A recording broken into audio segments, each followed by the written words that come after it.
When a woman won't allow black soldiers to sit in first class, he hands her an astonishing note. David confronted the woman with a controlled air and held his ground, fiddling with the strap of his carry-on bag over his shoulder. Her features were etched with incredulity as her gaze flicked between David and his boarding card.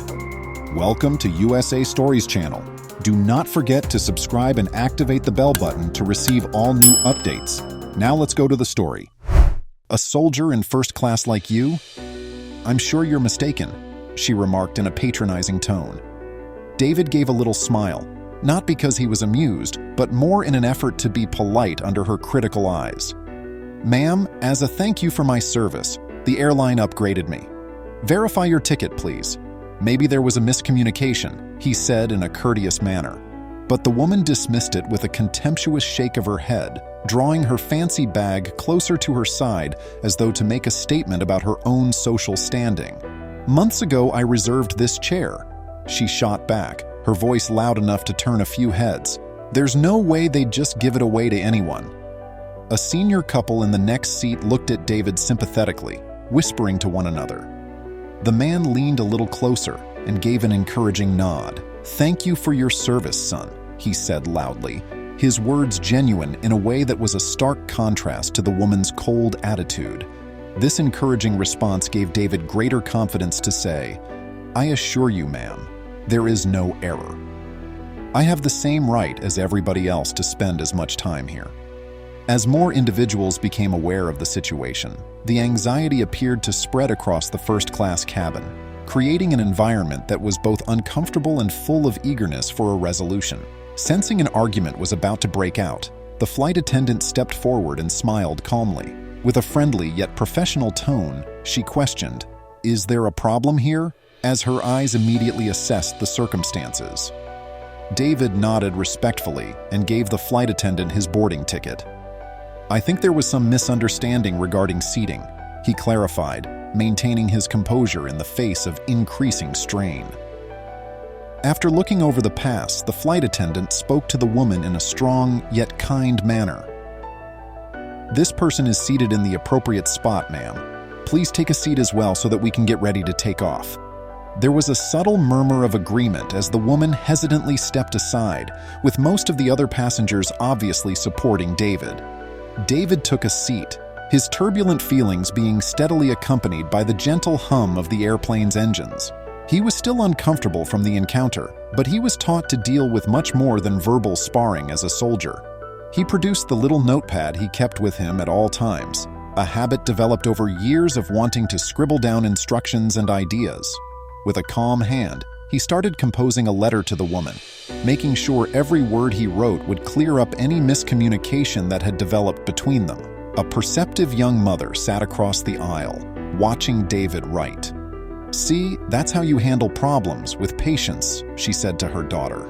Her daughter nodded, soaking in the lesson after she had earlier been looking at the spectacle with wide eyes. David wrote about growing up in a multicultural neighborhood, his choice to enlist in the military, and the lessons he learned there about acceptance and cohesion amidst differences. He talked in his writings about the locations he had seen and the people he had met, all of whom were different but had the same goals of respect, peace, and a better life for their families. He asked for mutual respect and understanding as he concluded the message. With a little request, he gave the neatly folded paper to a flight attendant who was passing by. Would you kindly hand this to the woman seated in front? It's crucial. The attendant nodded, understanding the sincerity and seriousness of the gesture. The woman a few rows forward seemed bewildered when she saw the note. Her interest sparked as she unfolded the paper, causing her hands to shake a little. Her demeanor changed from defensive to contemplative as she read. David described a life devoted to service, one that was not all that unlike from everyone else's in terms of its aspirations and difficulties. She landed and watched as passengers filed by, standing near the gate. She hesitated before moving forward to meet David. Kindly, Mr. Miller. She faltered, meeting his gaze for the first time with true candor. I read your note, she said. I sincerely apologize for my actions. I appreciate you reminding me that we are all simply individuals trying to make ends meet. David gave her a nod of recognition, his stance casual yet respectful. His tone was soothing and collected as he continued, "Thank you for your apology. It means a lot that you took the time to reconsider your views." A few remaining passengers noticed them shake hands, a simple yet meaningful gesture that was met with subdued grins of appreciation. Though fleeting, the moment was meaningful because it signaled the woman's personal metamorphosis and gave David confidence that compassion and patience might in fact result in understanding and change. David experienced a release of tension as they said their goodbyes.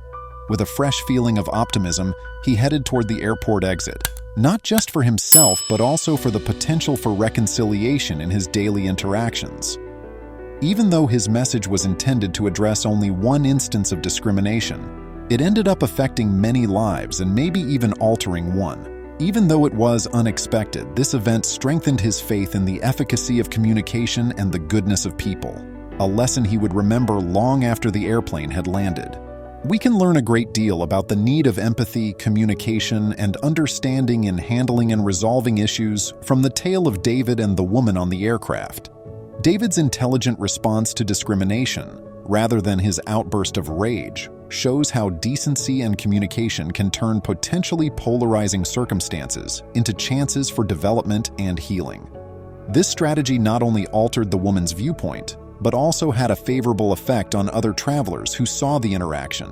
The moral of the tale is that although we have no control over what other people do, we do have power over how we react to them. By doing this, we can encourage more respect and tolerance among people in our communities. It serves as a reminder that every contact has the potential to either widen gaps in our knowledge of one another or to strengthen them. Please remember to subscribe to our channel, give us a thumbs up, and turn on the notification bell so you won't miss any of our videos. If you enjoyed the tale, the next video that plays on your screen will probably move you too.